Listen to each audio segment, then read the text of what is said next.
The basement door slammed shut with a finality that made my heart stop. I heard the key turn in the lock, followed by my father's footsteps retreating up the stairs. "It's for your own good, Olivia," he called down, his voice eerily calm. "Maybe 3 days down there will teach you to respect our rules." I'm Olivia Martinez, 23, and this wasn't the first time I've been locked in our basement, but it would be the last. The darkness was absolute, save for the thin strip of light beneath the door. The concrete floor felt ice-cold beneath me, and the musty air filled my lungs with each shaky breath. My crime? I've been caught talking to my therapist, Dr. Morgan, about our family matters. In the Martinez household, everything stayed within the family. Every bruise, every punishment, every lesson was our secret to keep. My parents had made that clear since I was young. This time, they'd found the appointment card in my jacket pocket during their weekly room inspection. My father had exploded, ranting about betrayal and family loyalty. My mother stood by, wringing her hands but saying nothing, her usual response to his rage. "How dare you talk to strangers about our private affairs?" he had shouted, his face inches from mine. "After everything we've done for you." I hadn't fought back when he grabbed my arm and dragged me toward the basement. Experience had taught me that resistance only made things worse. My younger sister Anna watched from the top of the stairs, her eyes wide with fear, but her mouth firmly shut. Now, sitting in the darkness, I pulled my knees to my chest and tried to steady my breathing. Dr. Morgan had warned me this might happen. "Your parents show classic signs of controlling behavior," she'd said during our last session. "If they discover you're seeking help, they might escalate." She'd given me her personal cell number, programmed into my phone under a fake contact name. My phone was now upstairs, probably being searched by my father, but he wouldn't find anything suspicious. I'd learned to be careful. The basement had a small bathroom, my parents weren't completely cruel, and a water bottle that would have to last me 3 days. No food though. Fasting builds character, my father always said during these punishments. Hours passed, marked only by the changing intensity of that thin strip of light under the door. I heard movement upstairs, muffled voices, the sound of daily life continuing as if nothing was wrong. As if locking your adult daughter in the basement was perfectly normal. Around what I guess was dinner time, I heard my Aunt Maria's voice upstairs. She often came for Sunday dinner, playing the role of the perfect extended family. "Where's Olivia?" I heard her ask. "She's not feeling well," my mother's voice, practiced in deception. "She's resting in her room." But Aunt Maria must have known something was wrong. Later, I heard her arguing with my father, their voices carrying through the basement vents. "James, this has to stop. She's not a child anymore. Stay out of it, Maria. We know what's best for our daughter. She's 23, for God's sake. You can't keep doing this. Our family, our rules. Don't interfere." Later that night, I heard soft footsteps on the basement stairs. "Olivia?" Anna's whisper carried through the door. "Are you okay?" "I'm fine," I whispered back, pressing my hand against the cold wood. "Don't let them catch you down here. Aunt Maria's really upset. She threatened to call someone, but Dad said he'd cut her off from the family if she did." That was my father's ultimate weapon, the threat of exile. It had kept our relatives quiet for years, all of them choosing to look the other way rather than risk being cut off from the family. "Just go back upstairs," I told Anna. "I'll be okay." As her footsteps faded away, I thought about Dr. Morgan. During our sessions, she'd helped me see how abnormal my family's behavior was, how the constant control and punishment weren't signs of love but of abuse. She'd been helping me plan an escape, setting up a support system for when I was ready to leave. I hadn't been ready then, but lying on the cold basement floor, listening to my family pretend everything was normal, I knew I couldn't live like this anymore. What my parents didn't know was that Dr. Morgan and I had set up a safety protocol. If I missed our appointment without calling to reschedule, she would know something was wrong. I had one scheduled for tomorrow morning. As I curled up on the thin blanket I found in the corner, I thought about all the times I'd accepted this treatment, believing I deserved it, believing it was normal. Dr. Morgan's words echoed in my mind. "You're not crazy, Olivia. What they're doing isn't love, it's control. And you deserve better." The basement's darkness felt different now. Instead of feeling like a punishment, it felt like a waiting room. Tomorrow would come, and with it perhaps my chance at freedom. I just had to survive one more night in the dark. The sound of police sirens jolted me awake. Through my groggy haze, I heard heavy footsteps upstairs, followed by my father's raised voice. This is ridiculous. We have the right to discipline our daughter as we see fit. My heart raced. Dr. Morgan had followed through. She'd known something was wrong when I missed my morning appointment. Sir, we received a credible report of domestic abuse, a firm voice responded. We need to see your daughter, Olivia Martinez. She's not here, my mother interjected, her voice trembling. She's staying with friends. Then you wouldn't mind if we check the premises. I wanted to scream, to bang on the door, but years of conditioning kept me silent. What if they didn't find me? What if my parents convinced them everything was fine, like they always did? You need a warrant, my father shouted. Actually, sir, given the nature of the report and the immediate concern for safety, we don't. Please step aside. Footsteps moved through the house. I heard doors opening, voices calling my name. Then finally, checked the basement. The key rattled in the lock, and suddenly light flooded the space. I squinted, shielding my eyes as two police officers descended the stairs. Behind them, I could see my parents' faces, a mix of fury and fear. Miss Martinez? One officer knelt beside me while the other radioed for medical assistance. I'm Officer Torres. Can you tell me how long you've been down here? 2 days, I managed, my voice hoarse. Since Sunday afternoon. She needed time to think about her behavior. My father called down. We're her parents. We have the right. Officer Torres turned to his partner. Get them out of here. Now. As they led my parents upstairs, I heard my mother crying, playing the role of the distraught parent. My father was still protesting, threatening to call his lawyer. The paramedics arrived quickly, checking my vitals and helping me up the stairs on shaky legs. In the living room, I saw Anna huddled in a corner, tears streaming down her face. Aunt Maria stood nearby, her expression a mix of guilt and relief.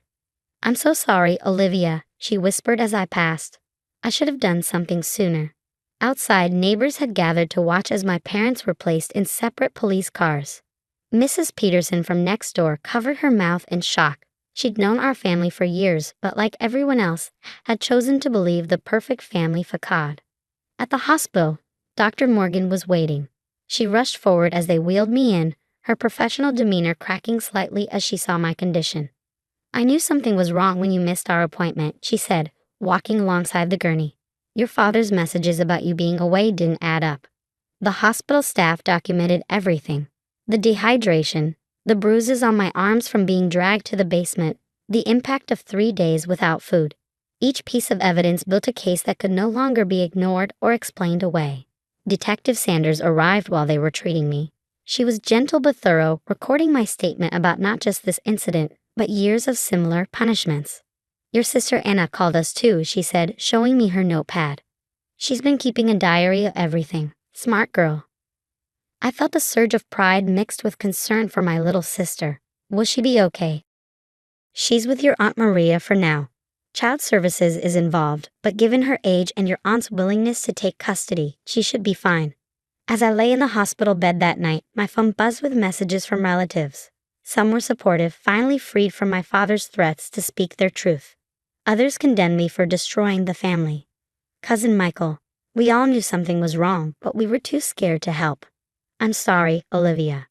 Uncle Pete, how could you do this to your parents? Family matters should stay private. Aunt Sarah, your father controlled us all with fear. You're so brave for breaking free. The most surprising message came from my mother's sister, Aunt Teresa. I left your Uncle Robert for the same reasons 20 years ago. Your father convinced everyone I was crazy. I've been waiting for someone to finally expose the truth. Dr. Morgan visited again before heading home. She sat beside my bed, her presence calming as always. You'll need protection, she said firmly. They'll try to minimize this, try to make you doubt yourself. But we have evidence now and witnesses. You're not alone anymore. I nodded, feeling both exhausted and somehow lighter than I had in years. The facade had finally cracked, the perfect family image shattered by reality. What happens now? I asked. Now, she said, squeezing my hand, you start living your life on your own terms. 6 months later, I stood in my new apartment, watching the sunset through windows that had no bars, no locks, no rules about when they could be opened. The restraining order against my parents still hung on my fridge, a reminder that freedom sometimes comes with painful choices. The court case had been brutal. My father hired expensive lawyers who tried to paint me as a troubled daughter making up stories for attention. But they couldn't explain away the evidence. Anna's diary, the hospital records, and most damaging of all, the videos. It turned out my sister hadn't just been keeping a diary. She'd been secretly recording our father's disciplinary sessions on her phone for the past year. The footage of him dragging me to the basement, of previous punishments, of his threats to other family members, it all came out in court.